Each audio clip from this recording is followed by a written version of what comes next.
Olá, muito boa tarde para o senhor, para a senhora, para o amigo, para a amiga. Espero que você tenha tido um excelente fim de semana e que hoje, nessa segunda-feira, aqui em São Paulo, chovendo, chove, para. Tá um negócio meio... Parece aquele anúncio, anda um pouquinho, para um pouquinho, anda um pouquinho, para um pouquinho. Mas, enfim, eu espero que você tenha também uma segunda-feira boa. Como você pode ver, nós dois estamos juntos. Cadê? Pergunta se tá aqui. Aqui. O copinho ali do vinho, a uvinha, tudo ele levou. Trabalhar que é bom, ó. Trabalhar que é bom, falecido não quer. Em contrapartida aqui, sabe uma coisa que é interessante aqui na Record? Tem uma coisa interessante aqui. A gente vem trabalhar, não vem um chefe. Aqui só trabalhamos nós, só quem puxa no remo. Tem um chefe, não tem vice-presidente, tem presidente, tem ninguém, só temos nós. Portanto, o que isso ocorre? Ocorre que já que não vem chefe nenhum, cada um faz o que quer. E os daqui do Cidade Alerta resolveram, né? De tanta saudade que eles ficaram de mim, de sexta até hoje, que eles fizeram uma homenagem. Uma homenagem porque tinha um sujeito que trabalhava aqui que chamavam ele de malvado favorito. Eu acho que agora sou eu. Pelo visto, mostra pra gente ver se ficou bom o que vocês fizeram. Abre o áudio. Olha, vê se é possível. Vê se é possível. O mundo tá desabando. A casa tá caindo. Olha lá. Quer dizer, se não tiver reportagem hoje, não se preocupa não, porque eles ficaram o fim de semana inteiro completando a gracinha. Mas que ficou bom, ficou, né? É a cara do Percival, né? Não sei porque que eles fizeram isso com o Percival. Botar a cara do Percival no lugar do Gru. Olha lá, Percival é a saudade, Armínio. Tudo olhando. Deve ser... Ó, eu vou fazer número 1, volto já. Hoje, 8h30 da noite, capítulo especial de Os 10 Mandamentos. Eu fico pensando o seguinte: o que faz uma pessoa ter um filho? A minha é sempre a sensação, né? Eu tenho 5, então, portanto, esse assunto dá para eu falar bem. A minha sensação é que você tem filho, né? Na esperança, né? De ter um prolongamento da sua vida, o amor com que você vai criar. Você tem ali, né? Um futuro companheiro, companheira, enfim. Ter filho do meu ponto de vista nessa terra, o ponto mais sublime do amor. É verdade que às vezes a pessoa tem filho e nem tem amor com a pessoa, né, com a qual teve o filho, o cara dá uma escapulida, não sei o quê, mas não quer dizer que aquele que vai nascer ou aquela que vai nascer, você não tenha, né, que abraçar. E o abraçar, é verdade, é apenas uma ideia. Você, na verdade, vai a cuidar com afeto, com carinho. Às vezes demora para resolver uma questão, mas lá na frente resolve. A minha questão que eu fico pensando é o que faz alguém ter um filho se é apenas para maltratar a criança. Porque há 300 mil mecanismos para você evitar. Em última análise, melhor do que você maltratar aquela criança, já é maltratante de não nascer, não deixar nascer. Mas aqui, 4 crianças, apontei já, Edu, 4 crianças, correto? Cada criança aqui tem uma história de vida. Uma história de vida como os irmãos João Vitor, Igor, como o menino Kevin e como agora o menino Esra. Todos. Você se olhar, já são grandinhos. Não são bebês. São grandinhos. O mais novinho é o que está aí bem no centro, com essa blusinha azul, com um motivozinho lá de brincadeira de criança. É o mais novinho. Tem 2 anos de idade. A idade dessas crianças é assim. Ezra, o primeiro, aí, de blusinha azul, abotoadinha e abertinha em cima, 7 anos. Kevin, 2. João Vitor e Igor, irmãos, esse nas fotinhos mais recuados, 13 e 12. Ezra tem mãe e padrasto. Kevin tem mãe e João Vitor e Igor têm pai e madrasta. Na teoria, todos eram criados com afeto. Na realidade, eles são vítimas da perversidade de quem deveria cuidar deles. Um a um, eles tiveram um destino. Qual? Eu volto já já. Eu vou contar já já a história de Igor, João Vitor, Kevin e do menino Ezra. Mas agora, antes um pouquinho, me dá o comandante Hamilton, vamos lá. Você vai ver imagens do comandante Hamilton nesse momento em que houve troca de tiros e tem 2 mortos nesse início, melhor, nesse final de tarde em São Paulo. E eu não sei, as 2 pessoas baleadas e mortas, o nosso comandante Hamilton vai nos dizer agora exatamente o que aconteceu, por quê? Porque onde a notícia está, o comandante Hamilton já voou para lá. Hamilton. Boa tarde, Marcelo. Boa tarde a todos. Foi uma troca de tiros aqui na região do Butantã, após uma perseguição. Nesse ponto, o carro parou, trocou tiros com os policiais, 2 foram atingidos e não resistiram aos ferimentos, Marcelo. 2 policiais, 2 bandidos? Não, 2 marginais. 2 marginais trocaram tiros e acabaram morrendo aqui, Marcelo. No carro? Que carro? Mostra o carro pra gente. Faz favor, porque o menino tá meio um pouco... Ó, tô vendo um carro aí batido de frente, um carro... Exatamente esse. Esse carro prata ali onde tem um dos bandidos ali morto, é isso, Hamilton? Exatamente isso, Marcelo. Era uma rua de cima também tem mais viaturas. Faz uma gentileza pra mim. Por que ele tá mexendo com a imagem, hein, Hamilton? O que tem nesse ponto aí? Era só para mostrar, Marcelo, que eles entraram na residência aqui, era só para mostrar o trajeto. Foram trocando tiros e correndo, entraram numa residência, aí continuou a troca de tiros e o segundo foi baleado, Marcelo. Ah, entendi. Então eles fugiram, correram do carro, entraram, tentaram, pularam por cima da residência, só que aí do outro lado deram de cara com a polícia, é isso? Exatamente isso, Marcelo. Foi um grande cerco, cercaram, eles saíram atirando, correria aqui na região, e aí troca de tiros em 2 pontos, os 2 não resistiram aos ferimentos, acabaram morrendo. Você vai vendo imagens do comandante Hamilton, porque tudo o que acontece aqui em São Paulo, o comandante Hamilton está em cima, e ele já já vai voltar, porque eu também volto já já. Hoje, 8h30 da noite, capítulo especial de Os 10 Mandamentos. Olha a minha situação. Dá um take aqui fechado aqui. Olha a minha, eu vou fazer assim para melhorar, o negócio vai cair. Eu cheguei cedo aqui, porque como eu tinha dito, aqui ninguém vem trabalhar, né? No feriado. Eu cheguei cedo. E aí, para ajudar, olha minhas parceiras. A que chegou cedo para trabalhar é Mariana Hospício. E aí me trouxe agora o pão a Sandra Manicômio. Quer dizer, eu estou bem parado. Aí traz um pão. Como é que eu vou comer esse pão?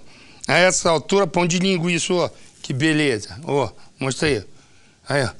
Não vou poder, vou comer só no final do nosso Cidade Alerta. Tem um companheiro que trabalha aqui, ele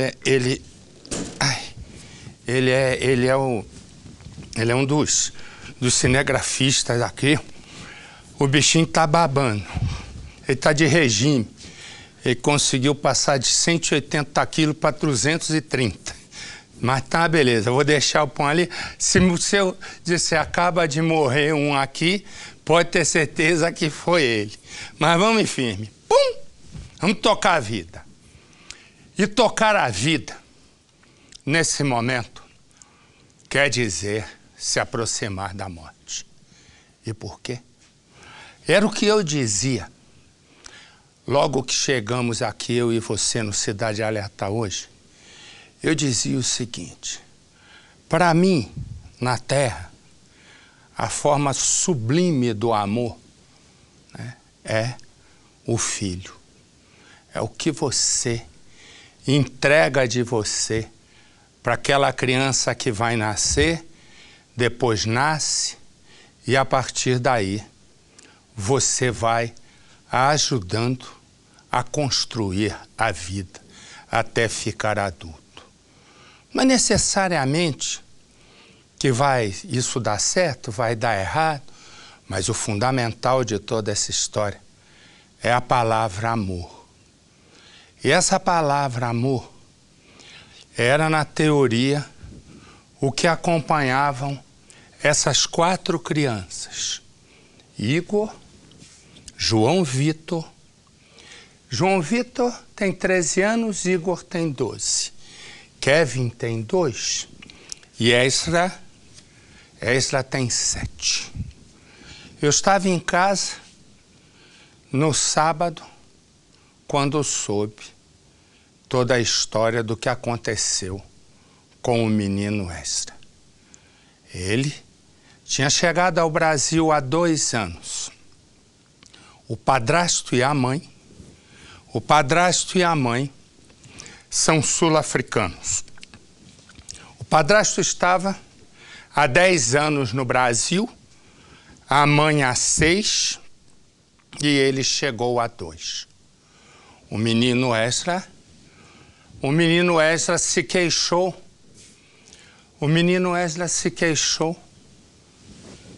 No colégio, a professora, de que a mãe estava batendo nele. O menino foi retirado da família, levado para os cuidados do conselho tutelar, que logo depois devolveu o menino Ezra aos carrascos. E os carrascos são padrasto e mãe. Exatamente isso. O menino Kevin também é vítima da mãe. E esses 2 são vítimas. Eles são vítimas do pai e da madrasta. E o que acontece aqui? Vamos começar por aqui. Começar por Ezra. Imagina uma criança de 7 anos chegar no colégio, falar com a professora vê as marcas do espancamento, comunica às autoridades. Ele fica uns 2 dias, 3, enfim, alguns dias. E é devolvido para um ambiente onde ele só sofria. E ele apanhava principalmente da mãe. O conselho tutelar foi lá, ficou com a criança, dias depois devolveu. Ao devolver esta para os pais, mostra o menino, ao devolver esta para os pais, devolveu o menino para a morte. Porque a vida dessa criança de 7 anos era exatamente uma vida de morrer de pena, se todos nós soubéssemos o que ele estava vivendo. Mas a professora sabia, comunicou ao conselho tutelar que sabia, mas devolveram à família. O menino é encontrado num freezer, está ali o freezer não congelava, estava enguiçado, só ventilava, gelava, mas não congelava. Colocaram um ventilador, a madrasta e o pai colocaram um ventilador para que, se houvesse algum cheiro, aquilo se dissipasse e eles pudessem fugir. Padrasto e mãe tinham um casal de filhos. Também, agora, os dois sumiram com o pai e a mãe, que, segundo informações, estariam, ou teriam, na verdade, voltado para a África do Sul. O padrasto Lino estava aqui há 10 anos, a mãe há 6. Ele tinha uma doceria. O que aconteceu aqui? O previsível. Porque na hora que uma criança, atemorizada pelos adultos, não aguenta e conta num colégio, mesmo sabendo que poderia voltar para mãe e padrasto e sofrer ainda mais, pois ele abriu a boca. Abriu a boca e as nossas autoridades devolveram a criança à família. Família. Devolveram Ezra aos carrascos. Põe no Cidade. Esse menino é Ezran. Ele tem 7 anos. De sorriso tímido, quase sem expressão, marcou quem o conheceu pelo olhar enigmático, triste. Muito triste, franzininho, aparecia, tá sempre com anemia, quietinho, ficar na bomboniere, em hipótese nenhuma, ele se dirigia a palavra para ninguém. E ele era assustado, sabe? Eu ficava muito triste. Até prometi uns docinhos para ele e não trouxe, sabe? Eu não fiz.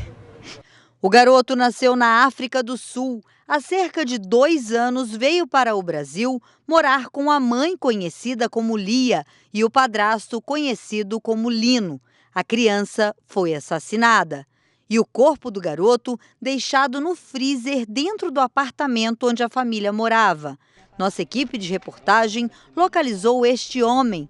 Ele é primo de Lino, que encontrou o corpo da criança. É verdade, está doendo muito. Eu sinto muito triste porque a criança mesmo, ele me conhecia. Ele me chamava tio, todo dia. Quando eu vou lá, fica muito feliz comigo. O padrasto do menino só tem 2 parentes no Brasil, 2 primos. Com este ele não fala há cerca de 2 anos, mas a história acabou chegando até ele. Preocupado, ele tomou a frente da situação. Na ligação, o Lino teria dito que a esposa dele, a Lia, tinha batido na criança, no Ezra, e que o menino tinha ficado dentro do apartamento muito machucado. O primo, assustado, sem entender direito o que estava acontecendo, veio para cá. Viu que a porta da bomboniere estava fechada, já achou aquilo bastante estranho, mas veio então até a portaria do prédio, já que a família morava aqui no apartamento de número 101, no 1º andar. Ele conversou com a síndica, pediu autorização, foi até o andar para saber o que de fato estava acontecendo.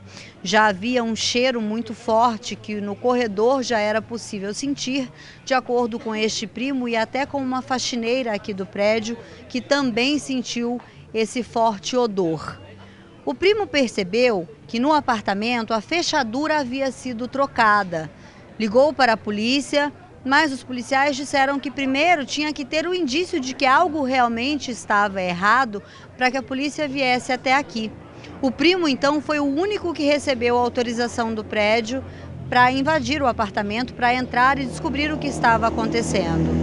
Quando ele entrou no apartamento, ele viu o freezer 220 estava ligado no 110, não estava refrigerando.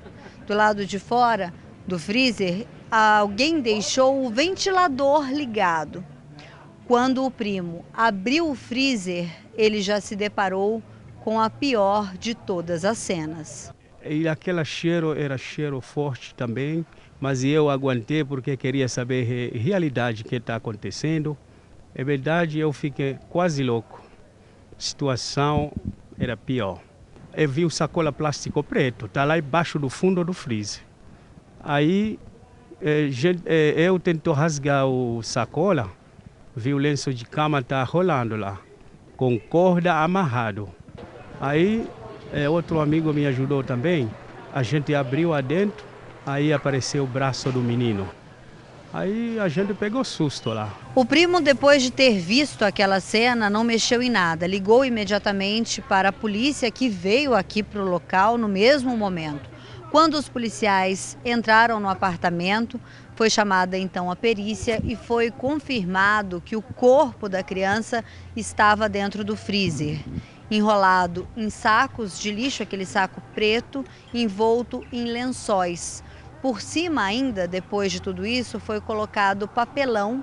Em cima do papelão, alguns potes de sorvete também foram colocados. Depois disso, a faxineira do prédio, que já prestou depoimento, disse que recebeu um telefonema da Lia, mas ninguém por aqui ainda sabia do encontro do corpo da criança.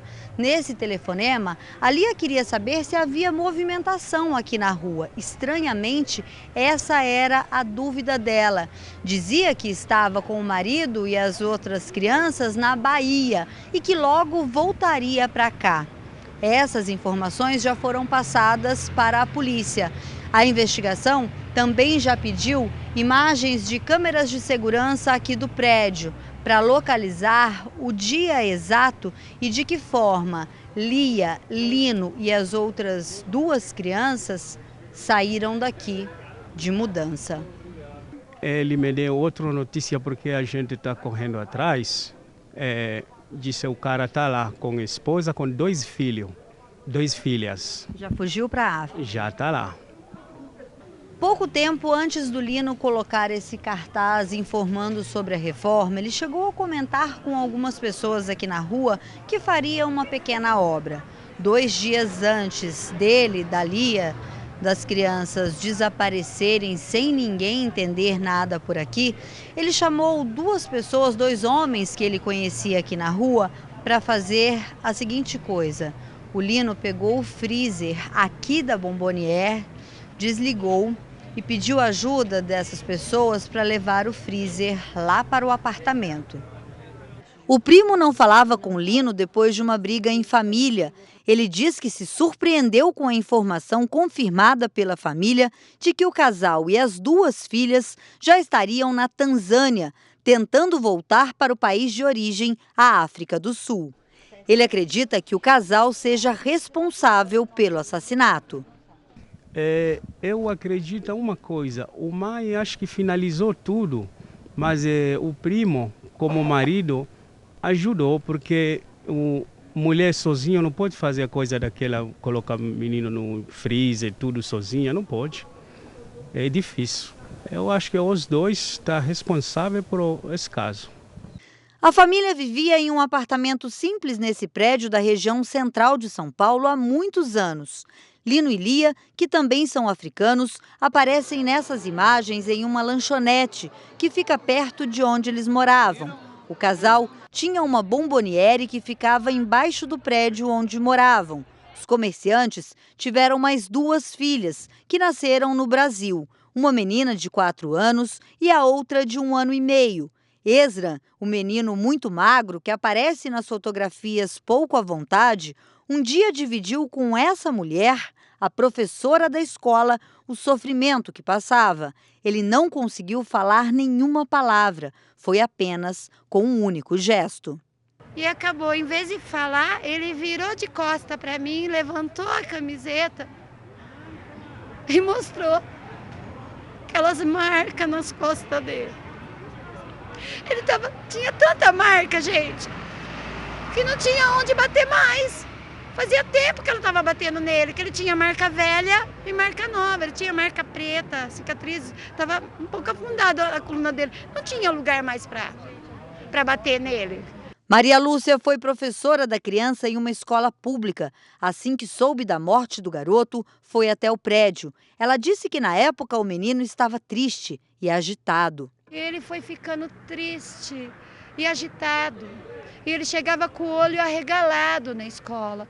Este vizinho também se lembra bem do dia que viu o garoto machucado e ainda questionou Lino, que disse que estava tudo bem. Um dia eu suspeitei, quando eu cheguei lá, vi o menininho sentadinho e estava com a costela quebrada. Eu perguntei o que houve. Foi que ele caiu. Falei, como você é estrangeiro, você que me ajuda, eu levo até o hospital. Ele falou assim, não, já fui, tá tudo certo. Mas ele falou, já fui com desprezo. Naquele eu suspeitei. Essa vizinha contou que Lia, mãe de Ezra, nunca falou das agressões, mas comentou sobre os conflitos dentro do apartamento por causa do menino. Nesta conversa, por um aplicativo de celular, ela fala em mandar Ezra de volta para a África. Eu quero viver em paz, não gosto de ficar ou viver com tristeza. Neste outro trecho, reclama que o menino não se alimenta e afirma que existe outra coisa, que não consegue nem falar para a vizinha. Depois das denúncias feitas pela escola, a criança foi retirada do convívio da mãe e do padrasto pelo conselho tutelar e levada para um abrigo. O menino chegou a morar durante pouco tempo neste local. Pediu, inclusive, para permanecer no abrigo, mas ele voltou ao convívio com a mãe e um padrasto. De acordo com as conselheiras tutelares que não quiseram gravar a entrevista, o menino só voltou para casa depois que um juiz autorizou esta volta. A filha deste homem estudava na mesma creche que a irmã de Ezra. Ele era também vizinho e cliente da Bomboniere. Para ele, são 3 os culpados pela morte da criança. Primeiramente, o Estado, que tem que garantir. A gente tem o ECA, o Estatuto do ECA. Segundo, a mãe e o pai, né, que seria o padrasto. Para mim, foram os 3. Ele diz que logo depois da denúncia do Conselho Tutelar, no final do ano passado, quando o menino voltou para a família, Lino teria feito questão de ir ao parque no bairro com o garoto e a irmã. Eles se encontraram e o vizinho tirou essas fotografias daquele dia. E ele falou, olha, descarregou a minha bateria, que a gente se encontrou ali. Você não pode tirar algumas fotos também deles? Eu falei, claro, eu tiro e te mando pelo WhatsApp. Logo depois, aconteceu algo que hoje ele interpreta de forma diferente. Lia queria, de qualquer forma, que ele apagasse as fotografias. A minha mãe foi até a danceria e é onde a mulher dele questionou se eu tinha as fotos, se eu tinha publicado essas fotos nas redes sociais, Facebook, Instagram. Minha mãe falou, olha, eu não sei, se ele fez isso, se ele tirou a foto, ele não vai publicar, ele só vai deixar com seu marido. Minha mãe me avisou. Minha esposa também teve a mesma conversa com ela. Ah, se eu tinha publicado fotos, tal. Muito estranho isso. E foi aí que a gente ficou um pouco, como se diz, de pé atrás. Lino e Lia não deixavam a Bomboniere sozinha. Segundo os vizinhos, sempre eles se revezavam para cuidar do comércio. De uma hora para outra, primeiro sumiu a mulher com as crianças. Em seguida, foi a vez de Lino. Mas como se tudo tivesse sido muito bem planejado, apenas depois de 7 dias foi possível notar que algo estava errado. Até então, as pessoas acreditavam nesse cartaz, que dizia que o comércio estava fechado para reforma. O casal era muito conhecido na rua onde viviam. Lino era tido como alguém acima de qualquer suspeita. Ele era um cara super legal, tranquilo. Né? Minha família era cliente da Bomboniere dele. É um cara que, se ele cometeu esse crime, com certeza ele é um bom ator. Mas Lia, para algumas pessoas, já demonstrava ser alguém de dupla personalidade. Às vezes você vinha aqui, chegava para ela e falava boa tarde, né? Ela falava, boa tarde. Pronto. E tinha a ver que ela puxava a conversa com você, oi Silva, tudo bem? Então ele é assim, é dupla fase. Uma hora ela estava contente, outra hora ela estava triste. O corpo da criança foi trazido para este Instituto Médico Legal, primeiro sem identificação. A possível causa da morte seria esganadura, mas só vai ser possível essa confirmação quando ficar pronto o laudo da necrópsia. O primo do Lino informou que já entrou em contato com o pai da criança que está na África do Sul, que também já teria falado com a Embaixada da África para que os dois países, em conversa, vejam a melhor forma possível de fazer a liberação do corpo desta criança para que o menino tenha pelo menos um enterro digno. Os vizinhos não se conformam com a brutalidade do caso. Na porta do comércio, flores, brinquedos e muita, mas muita tristeza. É uma criança que pediu socorro. E não teve ninguém para ajudar. E esta imagem, que óbvio não é uma imagem nítida, muito nítida, mas é o que tem, é a melhor que há.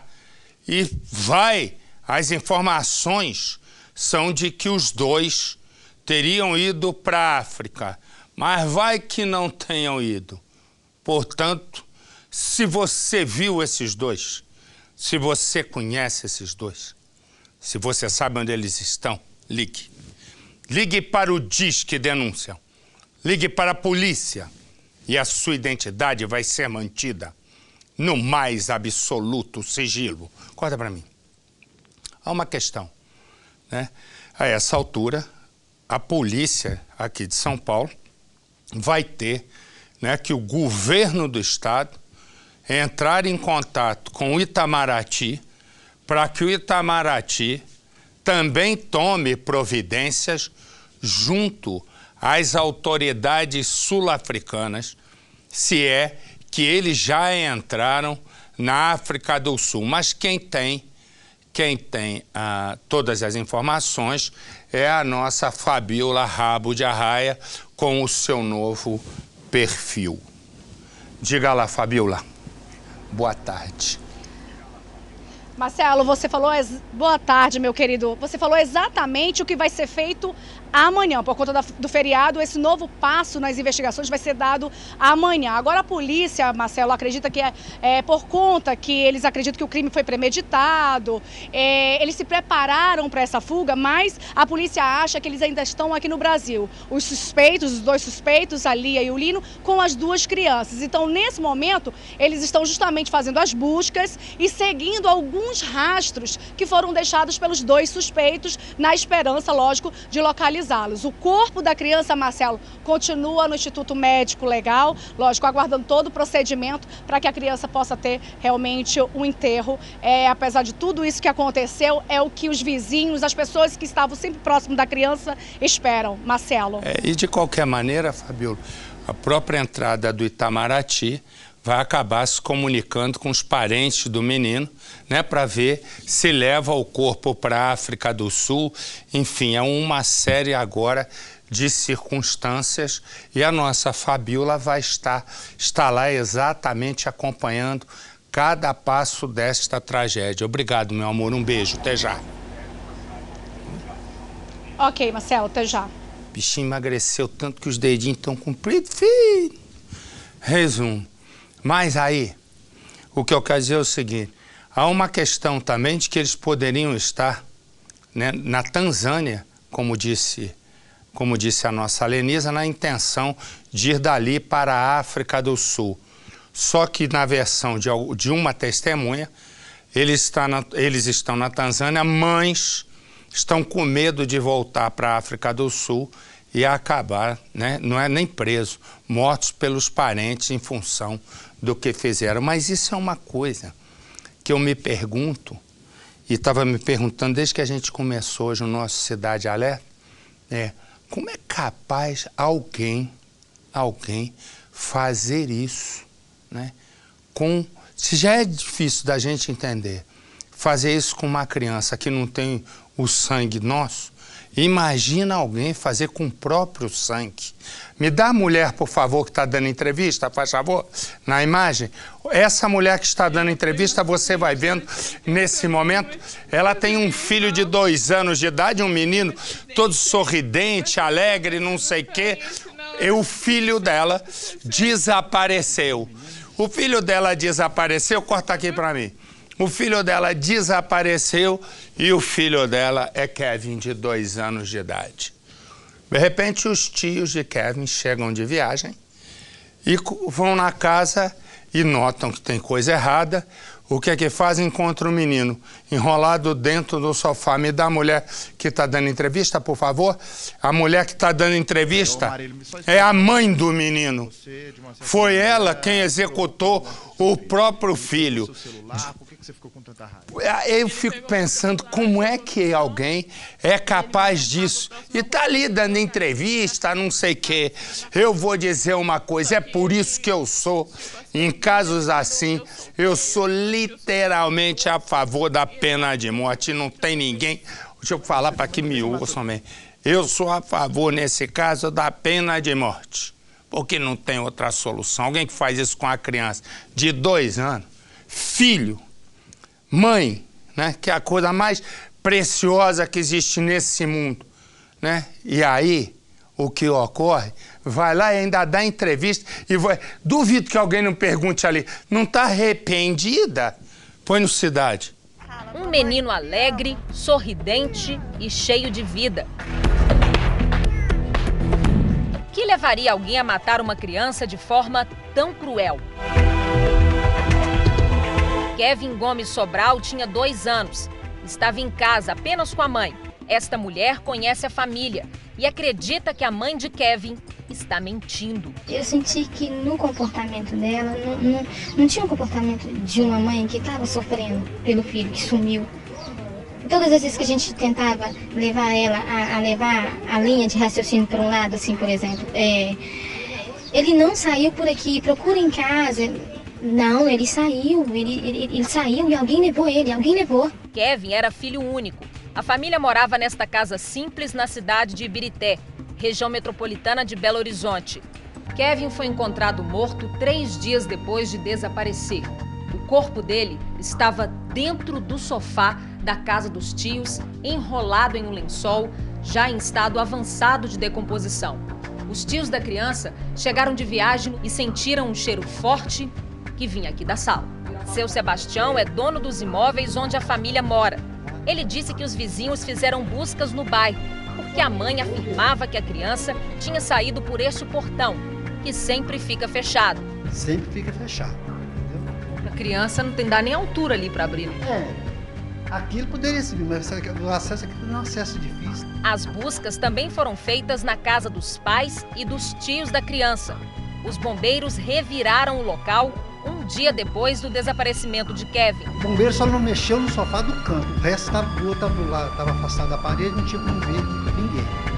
E ele entrou, olhou dentro do guarda-roupa, debaixo da cama, debaixo da pia, dentro do banheiro e não viu, não tinha criança. A mãe, o pai e os tios da criança foram encaminhados para a delegacia. Depois de prestar depoimento, Marília chorou muito. Nem ela, nem o pai quiseram falar nada. A casa caiu, desabou. Imagina que agora não tem nem jeito. A pessoa fica tudo assustado, né? O pai do menino saiu da delegacia passando mal. Ele foi consolado pelos parentes. Disse que a própria mulher confessou ter matado o pequeno Kelvin Gomes Sobral. Ela estava procurando comigo, só estava toda fria. Eu desconfiava um pouquinho, mas não era muito desconfiar, não. Foram horas de depoimento na delegacia de Ibirité. A angústia terminou da pior forma possível. De acordo com Cláudio, a mulher deu detalhes de como matou o menino. Ela falou que o menino fez ela passar a raiva. Ela foi e jogou o menino na parede, bateu a cabeça do menino. Foi, amarrou ele e colocou na casa do meu irmão. Familiares foram ouvidos na delegacia. Inclusive os tios que encontraram a criança morta debaixo do sofá da casa deles. As portas ficaram o tempo todo fechadas. Por que você matou seu filho? Foi um acidente, eu não tive intenção nenhuma de fazer nenhum mal. Foi um acidente aí, ele bateu a cabeça na parede, na hora eu fiquei sem saber o que fazer. Por que você não acudiu o menino? Eu fiquei sem saber o que fazer, eu tive vontade de ligar para a polícia, pro SAMU. E por que você não fez isso? Fiquei sem coragem, com medo de alguém fazer alguma coisa comigo. Por que você jogou ele na parede? Não joguei, eu fui colocar ele em cima da cama e acho que eu coloquei força na mão e ele bateu a cabeça. Eu não agredi ele. Peraí, Marília, só explica um negócio pra gente. Você, de uma certa maneira, provocou a morte do seu filho. Ele pegou seu celular, por que você ficou com tanta raiva? Ele pegou meu celular e jogou no chão. e ele me deu um tapa próximo ao rosto, eu ia colocar ele de castigo sentado em cima da cama. Só que ele esticou as perninhas e quando eu soltei, acho que eu soltei com força e ele bateu a cabeça de uma vez. Marília, você deu uma entrevista até pra gente foi lá na Record, muito comovida, dizendo que seu filho estava desaparecido. Você chegou a levar uma foto dele e você já sabia o tempo todo que seu filho estava morto. Por que você fez isso? Inclusive ludibriando todo mundo. Que eu queria que de alguma forma alguém achasse que eu estava sem coragem, eu não estava conseguindo falar, mas eu queria contar. Eu queria contar, mas alguma coisa me prendia e não conseguia falar nada. E por que levar o corpo para a casa dos cunhados? Que poderia incriminá-los de uma coisa que eles não teriam feito? A minha intenção não foi incriminar, mas eu queria colocar ele deitadinho em algum lugar. Eu ainda pensava que ele estivesse respirando. Depois de tantos dias dentro de um sofá, Marília, você pensou que ele pudesse estar respirando? Pensei na minha cabeça, eu pensei que podia achar ele respirando pra mim lutar pela vida dele. Mas Marília, vem cá, você chora e não sai lágrimas. Você disse que queria socorrer e não socorreu, disse que não queria matar e matou. Quando o bombeiro chegou, você não disse em momento algum que tinha a chave da casa, ainda eles tiveram que ligar para o dono da casa. E ainda segundo a polícia, você agiu friamente. Por mais que você esteja agindo assim agora com a gente, arrependida, o seu semblante continua frio. Eu sei, mas a dor, toda a dor, eu tô sentindo e eu só peço desculpa e... Desculpa pra quem, se você é a mãe da criança, Marília? Então, eu peço desculpa ao meu filho, ele sabe que eu não tive intenção, Deus sabe que eu não tive intenção nenhuma, mas eu tô sentindo dor, tô sentindo falta dele, sim. Eu tive a chance de salvar ele, de ter ele de volta. Como assim você teve a chance? Eu poderia ter, então... Por que não fez isso? Não sei. Vai vendo a imagem. Não, meu filho, não dá para você apertar 10 botões ao mesmo tempo. É que a mesa tem vários botões, o cara sabe qual é que aperta. Me dá a imagem dela lá que eu pedi, vamos lá. Repara que não tem, como bem disse a repórter que estava lá, que eu não sei nem quem é, porque é uma repórter de outra estação, boa repórter, hein? Fez a pergunta certinha. Não tem uma lágrima. Pegou o corpo e levou para casa dos tios. Para quê? Para incriminar. Resumo. Aí, olha lá, tem uma lágrima. Conta para mim. Vê se eu estou errado ou se eu estou certo. Tem ou que não tem que ter, nesses casos, pena de morte? Para mim, eu não penso duas vezes. Dessas duas crianças aqui, como eu mostrei todos, eu vou mostrar isso também. Deu as duas crianças. Põe os pais. Põe aqui o pai. Esse é o pai e essa é a madrasta. Bota ali. Os dois tinham os irmãozinhos?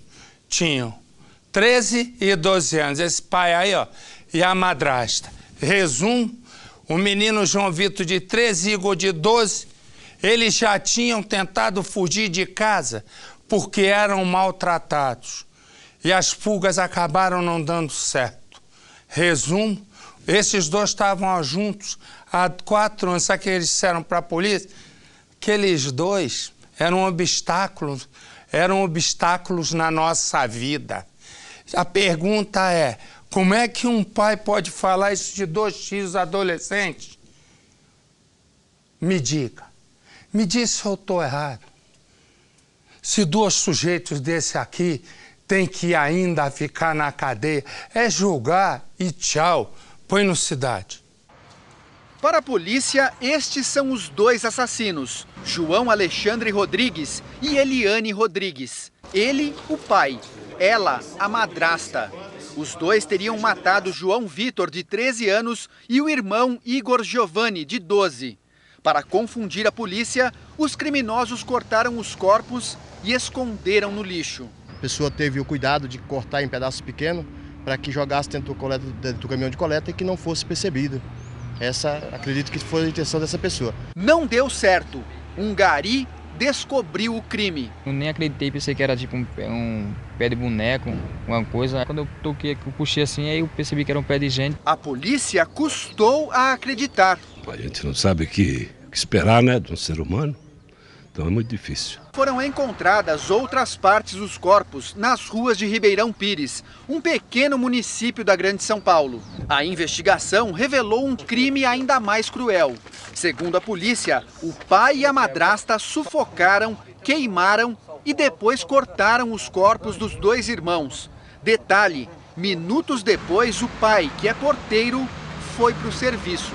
O delegado se surpreendeu com o que ouviu da madrasta. Segundo ela disse também, faltou querosene. Teve a frieza de dizer isso, motivo pelo qual mutilaram todos os corpos e ensacaram e colocaram no lixo. A causa de tanta violência e covardia? João Vitor e Igor seriam um obstáculo ao relacionamento do casal. Essas crianças atrapalhavam o romance do casal. Eles estavam 4 anos juntos e as crianças davam muito trabalho. Além da brutalidade, o crime chocou pelo desespero dos irmãos para escapar da própria família. Eles colocaram algumas peças de roupa numa sacola, aproveitaram que o pai estava dormindo e fugiram a pé aqui pela rua. Tinham menos de R$20 no bolso e não foram longe. Os 2 decidiram passar a noite aqui nesta praça, no centro de Ribeirão. Foram abordados por guardas civis e disseram que não queriam voltar para casa. Ficavam o tempo todo relatando que não queriam ficar lá de jeito nenhum, que eram maltratadas e apanhavam muito, né? O conselho tutelar foi avisado. A gente acionou a conselheira tutelar, Edna. Aí ela, já conhecendo o caso, encaminhou as crianças para a residência, né? 2 dias depois, os 2 estavam mortos. Mesmo assim, o Conselho Nacional dos Direitos da Criança e do Adolescente considerou correta a atitude de levar os meninos de volta para casa. Ela tomou a medida prevista em lei. Nós entendemos que não daria para o próprio Conselho Tutelar e nem a polícia prever que essa barbaridade ocorreria posteriormente. O abandono de João Vitor e Igor já era conhecido. Eles ficaram num abrigo da cidade no ano passado. Esta certidão do cartório comprova, eles não queriam voltar a morar com o pai, mas uma avaliação do abrigo determinou a volta para casa. Maltratados na casa do pai e afastados da mãe, fazia tempo que Cláudia não via os filhos. Quando eu me separei, como eu não tinha onde morar, não tinha residência, não tinha parente, não tinha nada, ele tinha condições. Daí ele acabou ficando com os meninos, né? E ele, no começo eu via que ele levava os meninos para me ver e depois ele falou que não era para me se aproximar mais. Sozinhos, os 2 irmãos tentaram de tudo. Fugiram, imploraram por ajuda, denunciaram, mas não foram levados a sério. Ninguém percebeu o perigo que estava ali, dentro da própria casa. Ela diz que quem asfixiou, na verdade, teria sido o pai, que tem mais força para dominar as crianças, tá certo? E que no restante das coisas ambos participaram. Em nenhum momento esse homem verteu uma lágrima, tampouco ela. Eu não consigo traçar perfil desses 2. Infelizmente eu não consigo. Agora repara, que nem, evidentemente, que nem dá tempo de eu ver todas as reportagens, mas repara uma coisa que me passou. No caso do Ezra reclamava de quem? Da mãe, principalmente. Não era do padrasto o principal alvo. A mãe batia nele. Isso foi comprovado pela professora e pelo conselho tutelar. No caso do Kevin, não era o namorado da mãe, era a mãe que deu conta nele. E no caso dos 2 meninos, João Vitor e Igor, acabou de dizer ali o policial de que o pai foi quem deu cabo dos filhos. Sangue do próprio sangue. E aí, eu lamento informar, não é feito por animal irracional, é feito por ser humano. Isso é que é o duro da gente ver. Ser humano. Que eu sempre digo aqui, você é testemunho. Que cada vez é mais ser e menos humano. Essa é a coisa mais perversa do mundo que a gente vive. Porque um caso como esse, eu estava prestando atenção e aí me dei conta. O pai responsável principal. Não por deixar, mas responsável principal do último ato. A mãe, responsável integral. A mãe, responsável também pelo último ato. É duro. De repente, a gente se vê diante de uma situação dessa. E deixa eu falar só uma coisa do menino Êxodo. O Itamaraty já vai ser contatado pelo governo do estado de São Paulo para entrar na questão do menino, tanto para mandar o corpo para a África do Sul, como também para pedir providências às autoridades sul-africanas se os dois forem entrar pela fronteira lá de algum outro país africano, voltarem para a África do Sul, então já vão ser alertadas as autoridades sul-africanas. Não dá para ver e é melhor que também não dê. Ela se chama, melhor dizer, nem se chama. Ela era querida e conhecida como Cleide, 40 anos de idade. E ela tem um salão de beleza em casa. É mãe e com esse salãozinho ela ajuda, né? Ela cria as 2 filhas. E o salão dela vive cheio, tá tudo certo. Naquela noite, um vizinho escuta gritos. Chega e vê um homem correndo no meio do mato. O vizinho alerta todo mundo e vai um monte de gente entra na casa de Cleide. Quando chega na casa da moça que era querida por todos, já não havia o que fazer. Põe no Cidade. Tia do céu, por que, tia? Tia, ela conversava tanto com você, tia. Muita dor e desespero tomaram conta da família de Maria Darticleide de Lima, mais conhecida como Cleide. Ela era cabeleireira e foi brutalmente assassinada dentro da própria casa. Nossa, dói demais. Por que, minha mãe? Ai, Senhor. Nossa, dói tanto. Eu só tenho uma coisa pra falar. Quem tiver mãe ainda, valoriza. Porque dói. Mãe é a única que corre atrás de tudo pra você. Minha mãe dava o que ela até não tinha. Até o que ela não tinha, o que ela não podia dar, ela dava. Cleide tinha 40 anos e 2 filhos. Segundo familiares, era uma pessoa boa e muito dedicada ao trabalho. Tem os 2 filhos dela, ela cuida. Ela nunca casou, mas é uma boa mãe, era uma boa mãe. Por aí vocês tiram pelo o trabalho dela, né? Que ela era uma pessoa que nem merecia, porque eu fiquei surpresa quando me ligaram e falaram que tinha matado ela, eu não acreditei. A irmã da cabeleireira não conseguia acreditar no que aconteceu. Isso dói, a gente não esquece. Fica na memória, né? E a responsabilidade que ficou 2 crianças ainda, né? Que é 2 crianças, né? Segundo informações das testemunhas, o suspeito teria vindo cortar cabelo na tarde desta sexta-feira. E depois ainda não se sabe o que aconteceu de verdade. Mas a Cleide foi encontrada aqui no quarto dela, estirada, bem neste local. Ela estava seminua. Eles que saíram na calçada no momento e viu o cara correndo, saindo de dentro da casa dela, todo sujo de sangue. Aí ele foi e gritou, o outro vizinho falou, olha, o cara acabou de sair da casa da Cleide, todo sujo de sangue. Eu vou atrás dele, chama a polícia. Aí ele foi atrás do cara e o outro ficou chamando a polícia. A mata para onde o suspeito fugiu fica a apenas 30 metros da casa da vítima. Olha lá a casa da vítima, ali, naquele comércio verde. E aqui é a mata. Uma reserva ambiental do residencial Vale dos Sonhos. O local é todo cercado, em algumas partes, principalmente na parte de cima, tem arame farpado. Então, por aqui ele não teria pulado. Mas a informação do vizinho que viu ele fugindo é de que foi por esse vão aqui, em que a cerca está arrebentada, que ele teria fugido. Inclusive, o local tem até um trieiro, uma trilha, por onde a pessoa pode ir e desaparecer mata dentro. Um laudo do IML vai dizer se Cleide foi ou não estuprada. Ela era bastante conhecida na região e todos ficaram indignados com o crime. Deixa eu dizer, Se aqui nesse caso a polícia começa a revirar as pistas, nesse não. Olha que moça linda.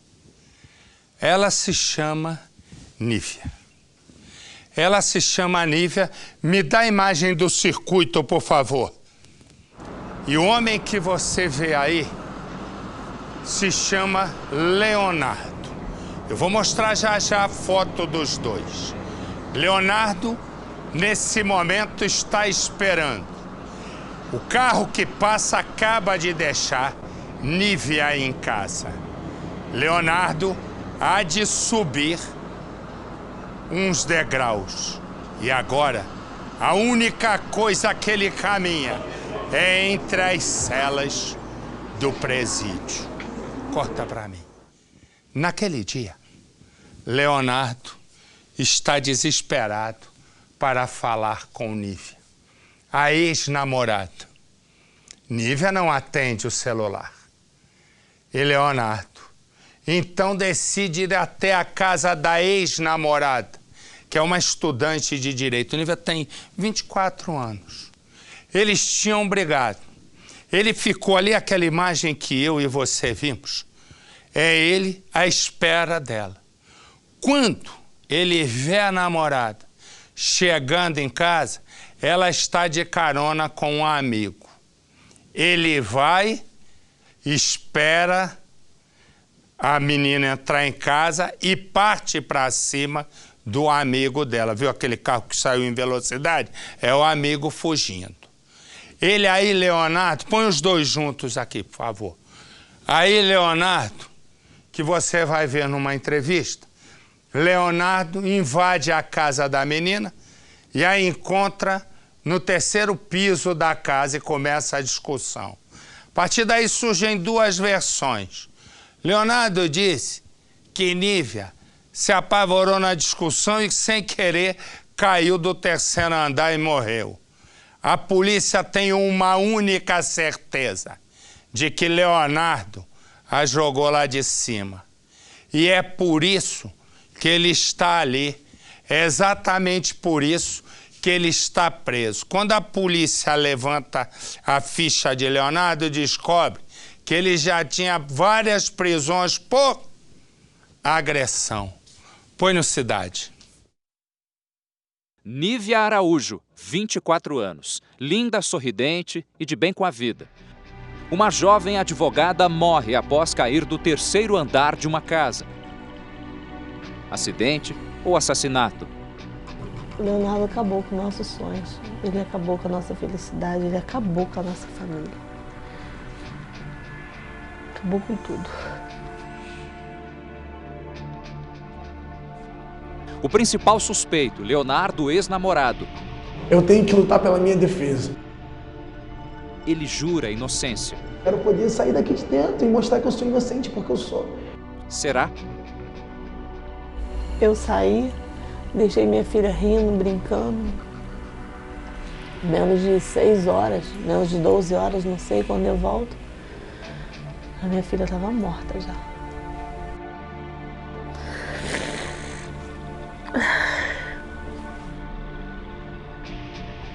Inconformada com a morte da filha, depois de uma briga com o ex-namorado. Se tivesse sido morta por uma doença, alguma coisa, minha filha foi assassinada por um marginal, um bandido que estava dentro da minha casa, vivendo ali com a gente. Para a senhora, o Leonardo assassinou a sua filha? Com certeza. Ele é um assassino. Ele não assassinou só a minha filha, não. Assassinou a mim também. Minha filha pequena. Está aí vivendo só pela misericórdia mesmo de Deus. Desde que a filha morreu, Dona Nilzeli não conseguiu mais viver na mesma casa. Ela se mudou aqui para esse apartamento e no quarto ela guarda várias lembranças da filha, olha só. Tem muitas roupas, sapatos também e até alguns quadros que a Nívia gostava de pintar. E a gente vê algumas bonecas aqui, bichinhos de pelúcia, né? Que são lembranças da sua filha. É. Bonequinha que ela guardava para dar para a filha, que ela era pequena. Essa boneca era dela. Foi aqui nessa casa que tudo aconteceu. O imóvel está fechado. Aqui no portão a gente ainda consegue ver, olha só, algumas marcas de arrombamento, também na fechadura. E desde que Nívia morreu, Dona Neuzeli não voltou mais aqui. Qual que é a sensação que a senhora tem ao voltar aqui? De desespero. Chegar aqui, saber que ela não está mais aqui. De desespero mesmo. Sempre chegava, ela chamava, mãe, você chegou, mãe, vamos fazer um café agora.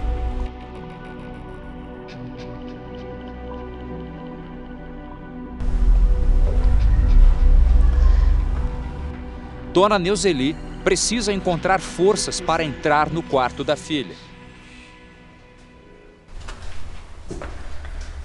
Muita emoção para a senhora, né? É, muito difícil. Depois que tudo aconteceu, eu nem voltei mais aqui, nessa casa. Casa da minha filha, minha casa.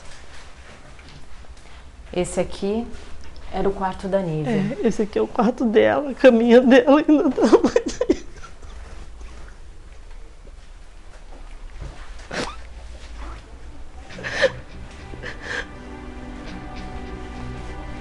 Foi aqui que a gente conversou pela última vez. Tô deitadinha aqui. Me chamando, falando, mãe, hoje é o último dia do ano. Ano que vem vai ser tudo diferente. Não quero mais o Leonardo. Nós já terminamos. Minha vida vai ser diferente, mãe. Vou fazer a prova da OAB. Acabei a faculdade. Agora vou dar outro destino na minha vida. Ela aqui conversando e eu sentada aqui com ela, a gente falando disso. Fazendo planos do próximo ano, que seria no outro dia. E no outro dia, ele invadiu minha casa. Acabou com o sonho da minha filha. Assassinou a minha filha. Com toda a covardia do mundo. Assim que entrou na casa, Leonardo arrombou essa porta. Em seguida, ele veio até aqui, a este quarto onde Nívia estava sozinha. Ele arrombou essa outra porta e foi então que os dois começaram a discutir. Segundo investigações, Nívia teria sido agredida com socos e pontapés. Nas paredes, restaram apenas as marcas de sangue.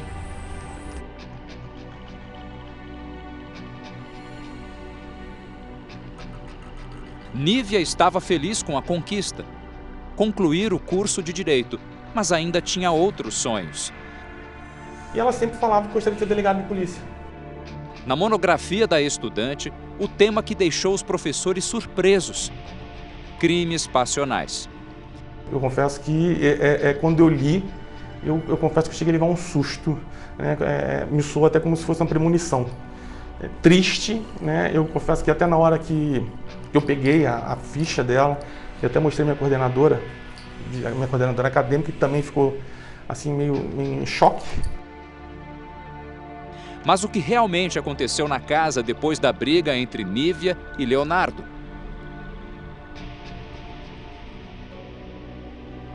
Bairro do Rocha, Rio de Janeiro. As ruas estão vazias, mas uma câmera de segurança mostra Leonardo chegando. Ele para na porta da casa de Nívia. São 2h40 da madrugada. Leonardo parece apreensivo e faz várias ligações. A casa de Nívia está vazia. Todos foram ver a queima de fogos. 2 horas de espera. Leonardo está só. Atordoado pelo ciúme, aguarda a ex-namorada chegar. Ele não se conforma com a separação. 5 da manhã, um carro se aproxima e a câmera não registra este momento. Mas Nívia desce do carro e vai para casa. Leonardo vai em direção ao veículo. Assustado, o motorista acelera. O amigo foi embora achando que o Leonardo presente ali seria um assaltante, já que o Leonardo esboçou um movimento de meter a mão na cintura como se estivesse puxando uma arma. Enquanto isso, Nívia tranca o portão. Leonardo quer entrar de qualquer jeito. Nívia não abre. Ele pula o muro. 30 minutos se passam e Leonardo desce. Está sem camisa e transtornado. Ele volta ao local em uma viatura do Corpo de Bombeiros. Nívia está no chão. Depois de uma queda de 7 metros. Ela foi socorrida e morre 3 dias depois. Não há testemunhas.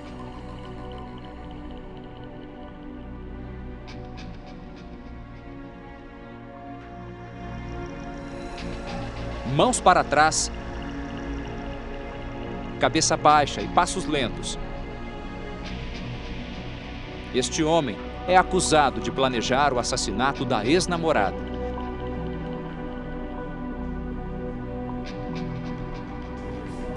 Leonardo é um homem que mede as palavras, pensa sempre antes de falar.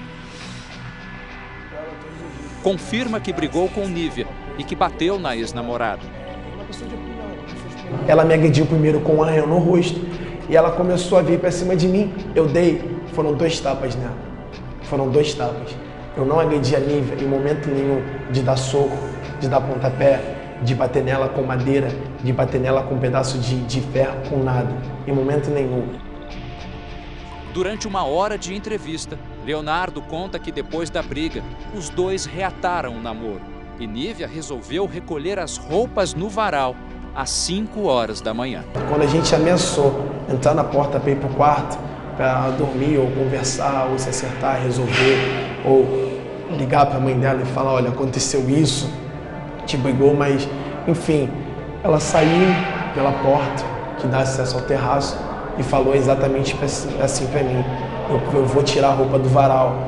E ela tinha esse hábito. Quem tirava a roupa do varal era sempre eu.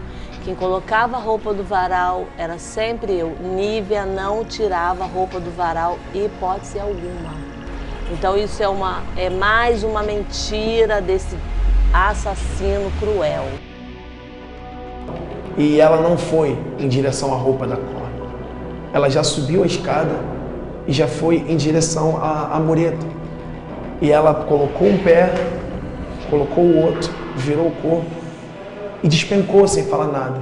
Ele subiu com ela, do jeito que ele estava com ela, assim, ele jogou ela. Eu acredito que ele tenha feito isso. A única coisa que eu posso falar é que a Nívia subiu lá pela vontade dela e que ela caiu sem eu ter encostado nela e sem ter jogado, sem ter empurrado, sem nada. Amigos e parentes e a polícia não acreditam que Nívia teria motivos para tirar a própria vida. Jamais, nossa senhora, de jeito nenhum. Minha filha amava a vida. Era uma menina sorridente, feliz, estava extremamente feliz. E tinha uma criancinha de 3 anos.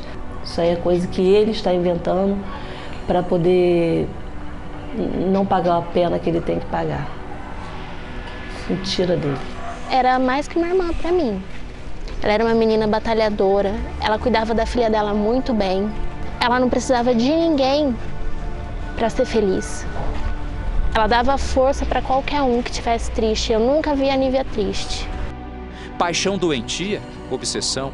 Qual era o verdadeiro sentimento de Leonardo? Vocês consideram um rapaz ciumento? Não. Ciúme normal. Não ciúme doentio. Eu considero um ciúme normal, como todo casal tem um ciúme. As amigas dizem que Nívia gostava de Leonardo, mas se sentia sufocada pelos ciúmes dele. Ela não podia ir na minha casa, ela não podia ir na casa das amigas porque ele não gostava. Ele trabalhando, ele achava que ela tinha que ficar dentro de casa, que ela não podia sair, a gente não podia ir no cinema, a gente não podia fazer nada. E eu disse a ela, Nívia, ele é louco. E ela falou, amiga, eu não consigo me separar dele. Ele não deixa. Você saberia me definir o que significa amor doentio? Leonardo para e pensa. Eu acho que o amor doentio não é um amor. Acho que é uma cisma. Você quer ter a pessoa a qualquer preço, qualquer custo, mas você não quer cuidar, você não quer cativar, você quer ter um amor imposto. Contra ele, um histórico de agressões. Em 2007, ele bateu em 3 homens por ciúmes de uma mulher. Em 2012, a vítima foi uma outra ex-namorada. Ele agrediu a moça e fez várias ameaças. Eu vou te matar. Eu vou mandar mulher de favela te pegar. Se você não for minha, não vai ser de ninguém. Como mostra este boletim de ocorrência. Uma mensagem muito parecida que ele enviou para Nívia horas antes da briga. A mensagem dizia que ele ia matar ela, bem claramente. Hoje eu vou te matar. Ele escreveu isso? E ela debochava dele. Ela, como qualquer pessoa, ela não acreditava, nem ninguém vai acreditar que alguém seja tão capaz, né? E ela respondeu o quê? Ela As riu. mensagens. Na mensagem estava escrito kkkk. Ou seja, ela estava rindo, né? E depois disso não tem mais, porque acredita-se que ele apagou as mensagens e as ligações. Nívia teve traumatismo craniano, fraturas nos braços e pernas, coluna e ainda teve o pulmão perfurado. O laudo do Instituto Médico Legal revela que algumas fraturas não foram causadas pela queda, e sim por agressões. O que a gente encontra no local do fato é uma briga muito contundente entre eles, violenta, tá? Com indícios de que ela foi agredida por ele, muito provavelmente ficou desacordada e foi jogada desacordada, porque o espaço onde ela foi encontrada é um espaço muito pequeno. Mesmo que ela quisesse jogar, provavelmente ela pegaria numa telha, os locais que estavam cercando ali o pavimento superior. Leonardo foi indiciado por homicídio qualificado, por motivo fútil e cruel. Com certeza o que ela fez, você me entende? Eu não posso. Todo mundo quer que ele seja preso e fique muito tempo, não quer apodreça na prisão. É o nosso desejo, para fazer justiça.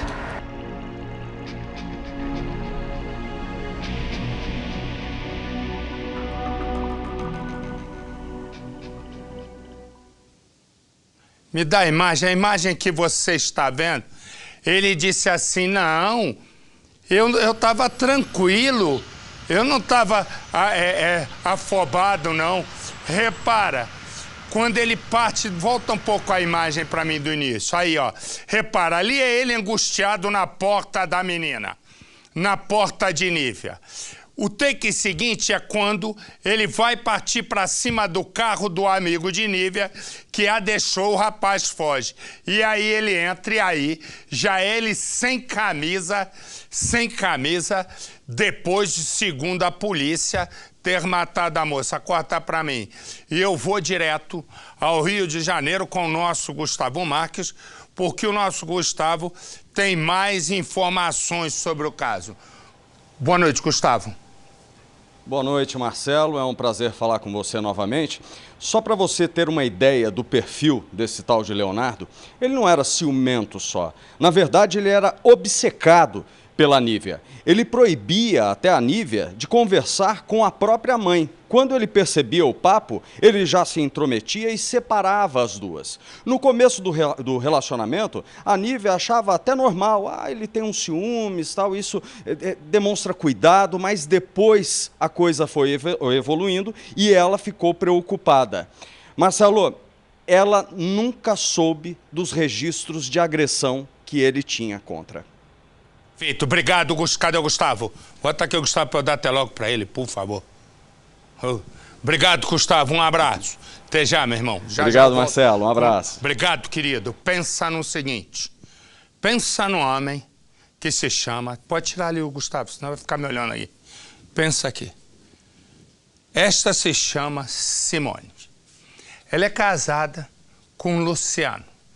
Luciano é dono de uma cooperativa, é um empresário. E ele acaba de se separar dela, com quem foi casado, 3 anos. E ele já arrumou um namorado. E ela sabe agora que ele arrumou um namorado.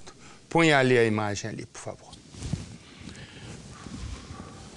Sabe que ele arrumou, corta pra mim, quando ela sabe que ele arrumou um namorado, aí ela que já não dava paz pro rapaz, aí é que não deu mais paz de jeito nenhum.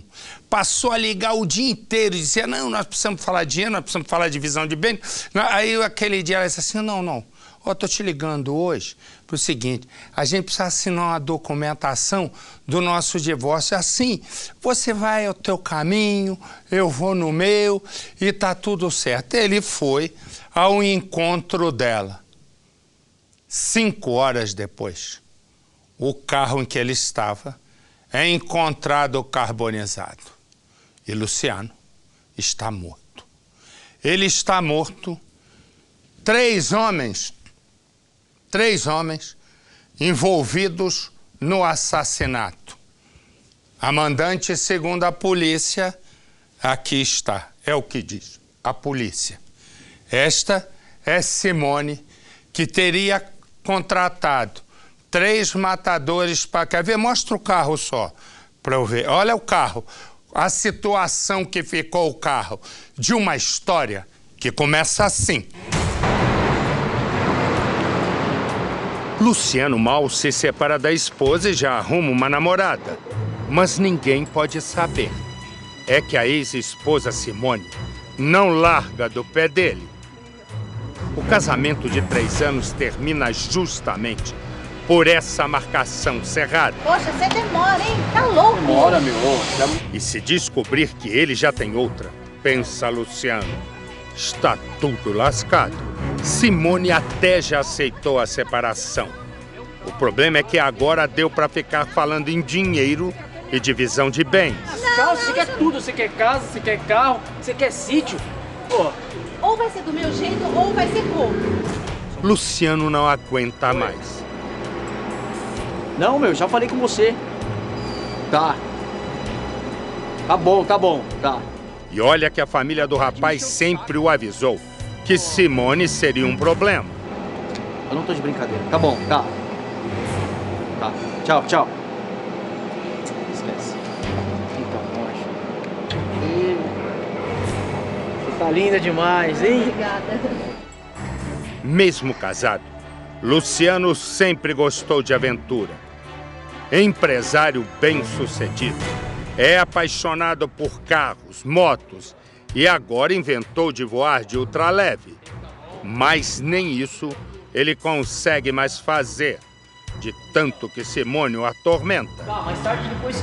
Cara, eu vou voar agora e a gente vai conversar mais tarde, tudo bem? Peraí, tá bom, depois a gente fala. Lembrei da cooperativa, meu bem. Até isso você quer? A discussão da vez é pela sociedade numa cooperativa de transporte.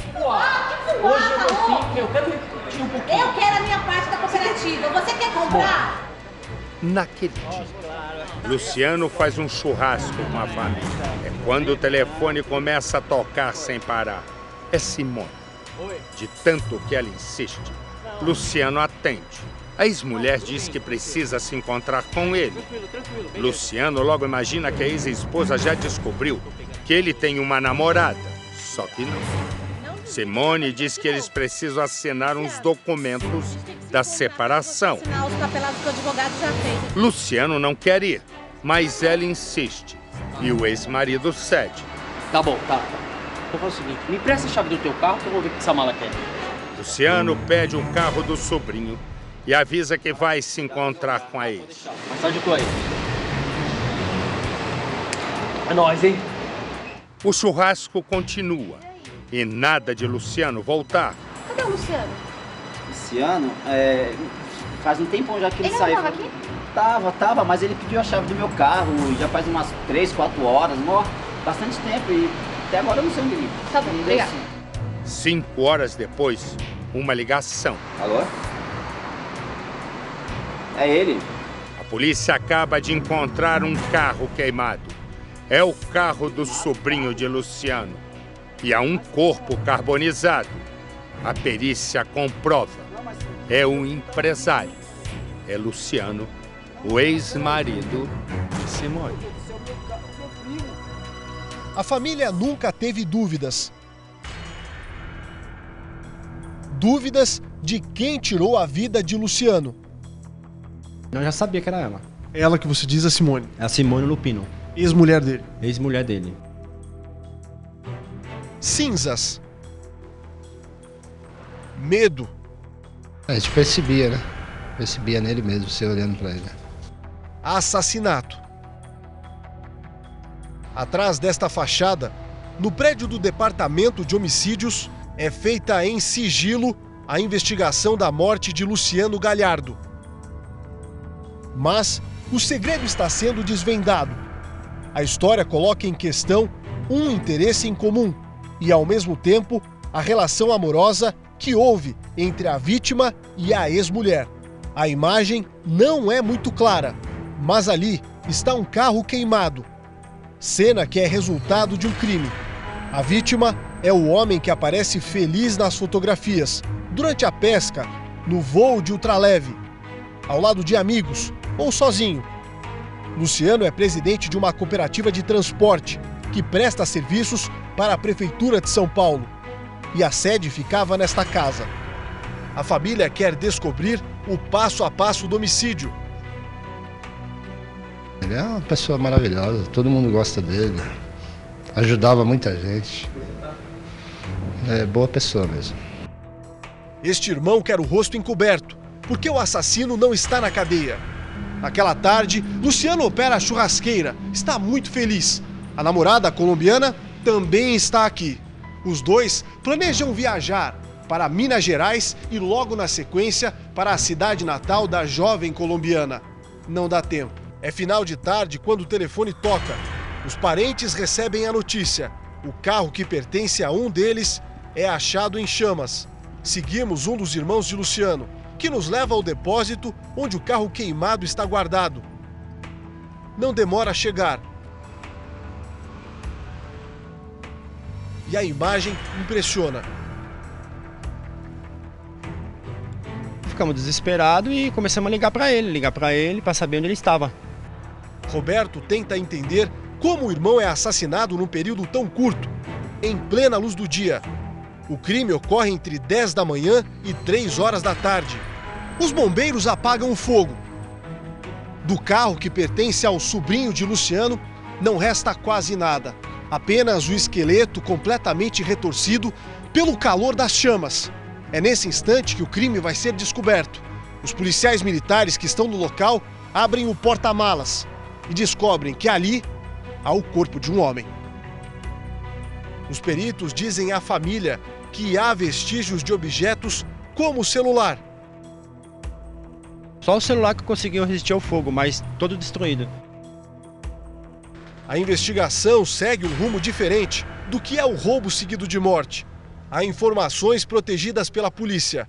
Um irmão conta que a ex-cunhada de Luciano e o pai dela teriam estado com a vítima pouco tempo antes dele desaparecer.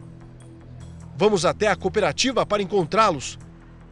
Um corredor bem comprido, 2 portas pelo menos ali, mas até agora não há sinal de ninguém. Há vizinhos que dizem não ver alguém por ali, mas este homem relata outra coisa.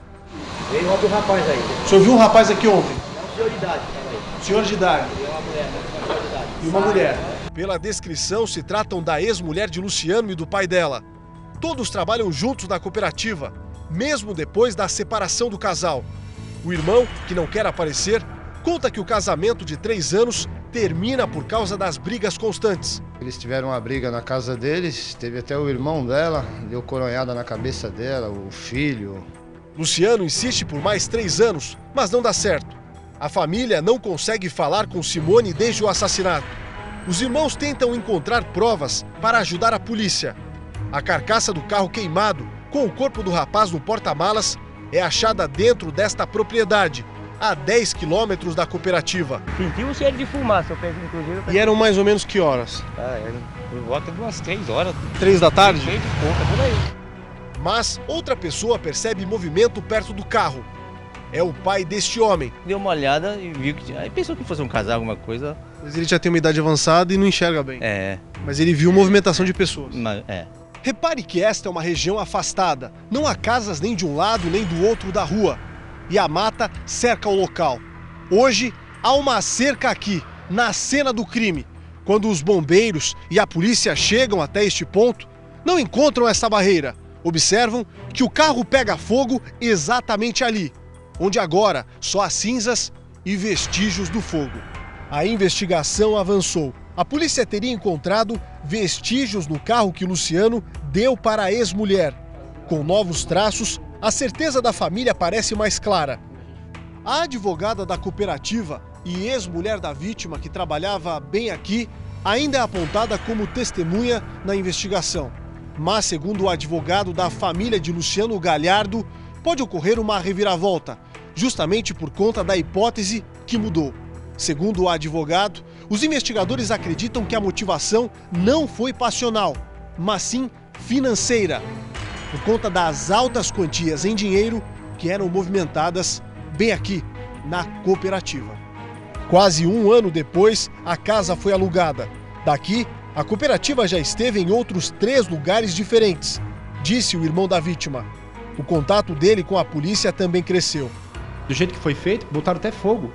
Já botaram fogo para não deixar rastro de nada. E a perícia, depois de 5 dias, a perícia foi lá, periciar a casa, ela arrancou tudo que é da casa. A polícia acreditou desde o início que uma única pessoa não teria sido capaz de cometer este crime.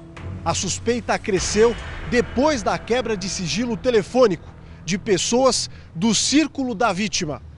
Aquela antena de telefonia celular, que está a cerca de 300 metros deste ponto, teria indicado o envolvimento de pelo menos mais 3 pessoas no mesmo crime. São 4 pessoas. Ela e mais 3 pessoas? Mais 3 pessoas.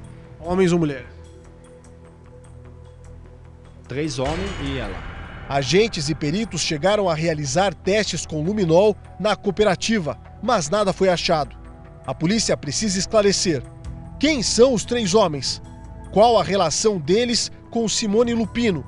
E se de fato essas 4 pessoas planejaram o assassinato de Luciano Galhardo? Só para reforçar, ela, no momento, não é acusada de nada. Ela ainda vive o papel de testemunha. Me dá a imagem do Hamilton, me dá a imagem do Hamilton. Comandante Hamilton, nesse momento, está se deslocando. Como você vê, é só falar em trabalhar que já uma câmera já vai pro vinagre. É na hora. Eu nunca vi. Se o Hamilton soubesse quem descobriu o trabalho, ele fazia uma emboscada e virava matéria aqui no Cidade Alerta, ele preso. Matou o homem que inventou o trabalho, comandante Hamilton. E essa viatura está com tanta disposição para pegar o bandido que chega a dar sono. Corta para mim. Corta aqui para mim, meu filho.